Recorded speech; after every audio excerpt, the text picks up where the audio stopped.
के पूर्व जन्म के कर्म के द्वारा मैं प्रेरित हूं। इस बालक के कर्म से प्रेरित होकर मैंने मृत्यु को प्रेरणा की, मृत्यु ने सांप को प्रेरणा की और इसने डस लिया। अब आप बताओ किसका दोष है? शांत हो गई, क्योंकि इस बालक के ही तो को न काहू के सुख दुख कर दाता, निज कृत कर्म भोग सुन भ्राता। कोई किसी के सुख दुख का हेतु नहीं है, अपने कर्म ही है जो हमको दुख सुख देते हैं। और ये भगवान देख रहे हैं। कोई, जैसे आपको अभी मनुष्य शरीर मिला, स्वतंत्रता है, अब आप जो पापाचरण चाहो छूट है कर सकते, या जो पुण्य कर्म चाहो कर सकते, या भजन करना चाहो कर सकते हो। ये स्वतंत्रता केवल मनुष्य शरीर को दी गई है। आपको जो पूर्व भोग मिल रहे हैं वो आपके पीछे के कर्मों के हैं। तो जो ज्ञानी जन होते, विवेकी जन होते, आए हुए प्रारब्ध को भोग लेते, नया कोई पाप नहीं करते, निरंतर भजन करते रहते, भगवान की कृपा से मुक्त हो जाते। अगर भगवान की शरण में नहीं होगे, भजन नहीं करोगे, तो आपके ऊपर बहुत से ऋण है, दुर्गति हो जाएगी। ऐसा नहीं है। आप यहां भी तो देखो ना, आपके मकान, आपका व्यापार, सब कुछ आपका कहा जाता है, लेकिन सब कुछ सरकार का है। हर चीज का टैक्स देना पड़ेगा तुम्हें। पानी का भी टैक्स देना पड़ेगा, मकान का भी टैक्स देना पड़ेगा, और तुम भी जो करोगे वो पैसा दो सरकार को। टैक्स तुम ऐसे फ्री थोड़ी जा नहीं होता, देना पड़ता है ना। आप मान लो नौकरी कर रहे हो कि हवाई नौकरी करे, तो उसमें सरकारी टैक्स कटेगा आपका, क्योंकि आप सरकारी आदमी हो, भारत देश के वासी हो। ऐसे ही ये टैक्स लगे हुए हैं सरकारी भी, मातृ ऋण, पितृ ऋण, ऋषि ऋण, ये टैक्स है। ऐसा नहीं कि तुम कमाओ खाओ और इसके बाद मर के जाओ स्वर्ग मिलेगा। टैक्स चुकाओ। ये मनुष्य शरीर मिला, इन ऋणों से मुक्त हो। अगर नहीं हुए तो भी तुम्हें दुर्गति होगी। आप देखो, जब कभी ऐसी सूचना मिलती कि अमुक आदमी का अमुक धन पकड़ा गया, तो इनाम दिया जाता है क्या कि इतना कमा लिया? सजा दी जाती है। तुमने टैक्स की चोरी की, अगर चोरी नहीं की, मेहनत से कमाया या व्यापार से कमाया, दिया नहीं सरकार को, हाँ दिया नहीं, इसीलिए तुम्हें टैक्स की चोरी का दंड मिलेगा। सारा धन अपहृत हो जाएगा, तुम्हारी निंदा होगी, तुम्हें सजा मिलेगी। बोलो मिलती है नहीं? ऐसे ही ये लड़का, बच्चा, पत्नी, पुत्र, परिवार जो भी है, ये सब श्री भगवान का तुम्हें टैक्स देना है। क्या टैक्स देना है? भगवान की शरण होकर उनका सुमिरन करो, सारे ऋणों से वो मुक्त कर देंगे। एकादशी स्कंद में कहा है, मेरा भजन करने वाले का कोई ऋण नहीं रह जाता। और नहीं तो महाभारत में ही प्रसंग आता है, एक जरत्कारु नाम के ब्रह्म ऋषि थे। ऋषि और भक्त में बड़ा अंतर होता है। वो तपस्या प्रधान, जैसे दुर्वासा ऋषि तपस्या प्रधान थे, वो बाल ब्रह्मचारी और तपस्या से युक्त एक दिन भ्रमण कर रहे थे, तो आवाज आई, मेरी रक्षा करो, मेरी रक्षा करो।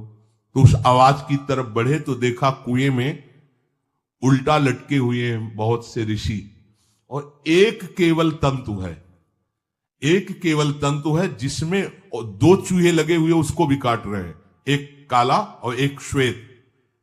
तो उन्होंने देखा और दयालु हो गए कि ऋषियों, मैं तुम्हारी कैसे रक्षा कर सकता हूं? तो उन्होंने कहा कि ये जो दो चूहे हैं रात और दिन है, और जो हम लोग हैं ये तुम्हारे पितर हैं।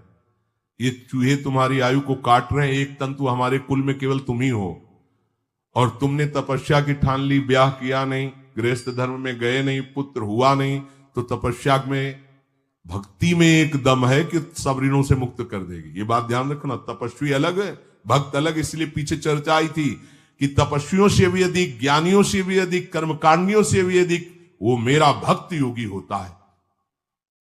तुमने तो ब्याह किया नहीं, तो अब ये तंतु रात दिन तुम्हारे जीवन को काट रहे हैं, जहां तुम खत्म हुए हम सब नरक में गिर जाएंगे। पितरों ने कहा, तुम पितर ऋण से युक्त हो, मुक्त तभी होगे जब ऐसा करो। वो दृश्य खत्म, अंतर ध्यान हो गया। और वो बड़े दुखी हुए कि क्या करें। तो उन्होंने मन में निश्चय किया कि ब्याह तो करूंगा पितरों के उद्धार के लिए। इतने बड़े तपस्वी हैं जरत्कारु जी, बड़ी महिमा है, लेकिन बात यहां फंस गई, पितृ। उन्होंने मन में निश्चय किया कि कोई आके अपनी कन्या दे दे और उसका भी नाम जरत्कारु हो। मैं बिल्कुल भरण पोषण नहीं करूंगा, और कभी हमसे कोई प्रश्न ना करे, ऐसी अगर कोई कन्या देगा तो मैं स्वीकार कर लूंगा। अब ऐसे ना नगर जाना है ना किसी से बात करनी, तो वृक्षों से कहते अपने पितरों के उद्धार के लिए मैं चाहता हूं कि कोई पाणी ग्रहण संस्कार करा दे, कोई हमारे नाम की कन्या को दे दे, और ऐसा ऐसा व्रत है।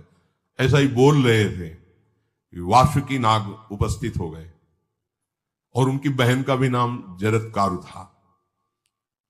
उन्होंने कहा, सुनिए महाराज, मैं नागराज वासुकी हूं, सब देव रूप में, तो ऐसे नहीं सांप वैसे बने देव रूप, सुंदर कन्या जरत्कारु। बोले, ये कन्या मैं आपको समर्पित करता हूं, हमारा सौभाग्य होगा आप जैसा महर्षि हमारी बहन का पति बने। इसका भी नाम जरत्कारु है, और आपकी जो इच्छा है कि मैं भरण पोषण नहीं करूंगा तो मेरे पास संपूर्ण वैभव है, आप भी पधारिए, मैं आपका भी भरण पोषण करूंगा, अपनी बहन का भी। तीसरी बात, मेरी बहन इतनी शास्त्र सम्मत आराधना से युक्त है कि वो कभी आपसे प्रश्न ही नहीं करेगी, तो उनका स्वीकार है। प्रसन्न हुए, चले गए।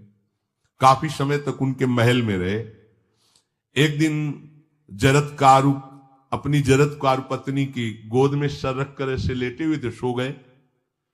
और शास्त्रज्ञ थी, संध्या का काल था, संध्या काल में निषेध है मैथुन करना, भोजन करना और स्वाध्याय करना, ये सब संध्या काल में बस भगवत स्मरण परायण लोकवत।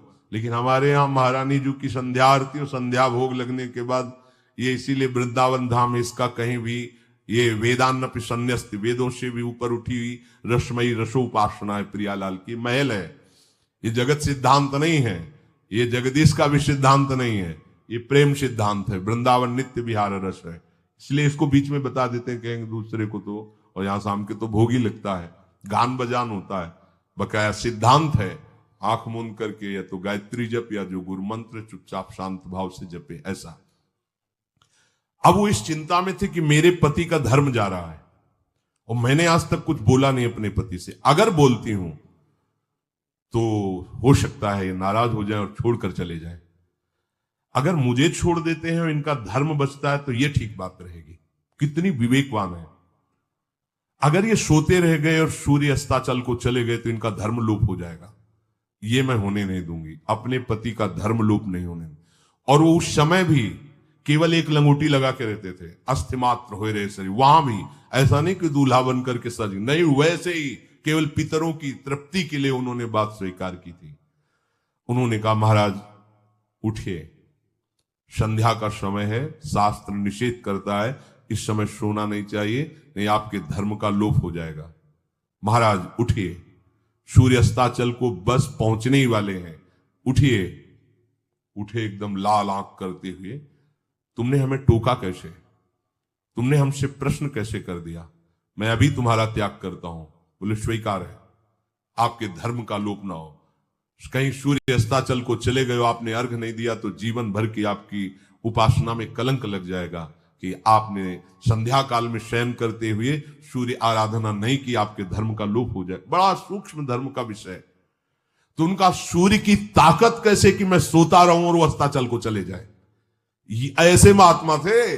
का सूर्य की ताकत कैसे, भगवान व्यास देव जी ने लिखा है, किसी कहानी की बात नहीं। सूर्य की सामर्थ्य कैसे है कि मैं अर्घ ना दूं और वो अस्ताचल को चले जाएं, सूर्य तब तक रुके रहते जब तक मैं सोता रहता, पर तुमने टोक दिया, अब मैं चला। जब चले तो उन्होंने कहा, हमारे गृहस्थ धर्म का जो फल होता है, आपके पाणी ग्रहण स्वीकार का जो फल होता है, उसको बिना दिए आप कैसे चले जा रहे हैं। तो उनका आस्ति वो है, चले गए। उसी से आस्तिक मुनि का प्रादुर्भाव हुआ, और उन्होंने आगे बड़ा चरित्र है उनका, आस्ति, तो उसी से नाम रखा आस्तिक। आस्तिक उन्होंने जन्मेजय की यज्ञ को बंद किया। आप सोचो, एक पितर की तृप्ति के लिए उनको ये सब करना पड़ा। और श्री हरिशरणम और निरंतर भजन, तो मातृण, पितृण, देवऋण, ऋषि ऋण, सब ऋणों से उपासक मुक्त होकर के परम धाम को जाता है। एकमात्र भगवदास है, पर ये मूढ़ जन इस बात को नहीं जान पाते हैं। बिना कारण कृपा करने वाले प्रभु जीव को मनुष्य शरीर देते हैं।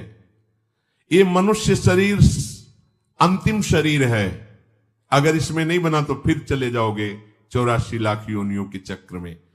इसी शरीर में अनंत जन्मों के संचित कर्म समुदाय का नाश करके भगवत प्राप्ति होती है या मोक्ष पद मिलता है। कौन सा प्राणी किस गति को जाएगा भगवान देखते हैं पर संकल्प नहीं करते, ध्यान रखना, क्योंकि आगे की भी देख रहे हैं, वो देख रहे हैं। अब जो तुम कर रहे हो वैसे गति बनती चली जाएगी, भगवान संकल्प नहीं करते। भगवान तो एक बार संकल्प कर दिया, एको हम बहुश्यामा, उसी में बहुत रूपों में प्रकट हो गए। अब तुम्हें संकल्प करना है कि इस जन्म में मुझे भगवत प्राप्ति करनी है। जो संत शास्त्र सदगुरुदेव कह रहे हैं ऐसा करो ऐसा ना करो, यदि आप इस भावना को स्वीकार करके आराधना करेंगे तो निश्चित निश्चित भगवत प्राप्ति इसी जन्म में हो जाएगी।